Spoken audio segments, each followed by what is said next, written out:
ذكرت أنه لربما هناك نوع من الوحدة العشائرية. ما المطلوب شيخ في المرحلة المقبلة حتى تنعكس هذه الوحدة العشائرية العراقية على أرض الواقع؟ ما المطلوب خصوصا في المناطق التي شهدت تواجد عصابات داعش الإرهابية؟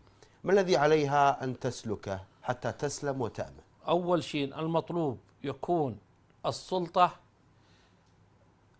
بإيد ناس أكفاء، واثنين يكون دور لأولاد الضحايا، ويكون دور للناس الذي محاربين داعش.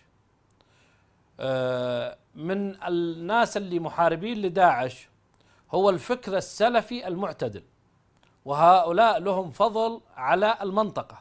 وبعض الناس مع الأسف لا يفرقون بين هؤلاء وبين، يقول لك كل الحق هذه لحية على سنة رسول الله، وهم يعرفون الخوارج وثقفوا عن الخوارج. نعم. والشيوخ الأكفاء في مناطق الموصل كثير منهم نبهوا، بس كان في خفاء، لأن داعش كانت لا ترحم، وكانوا متعاونين معاه كثير من الرذلاء.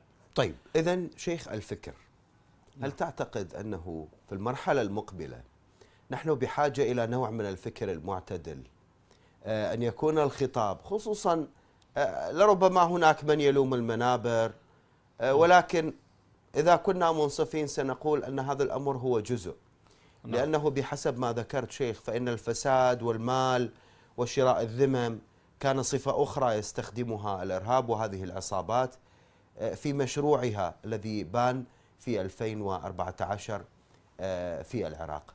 هل تعتقد أن الفكر مهم في المرحلة المقبلة، أن نوعي من هؤلاء ما الذي يريدون وعلى ما يستندون؟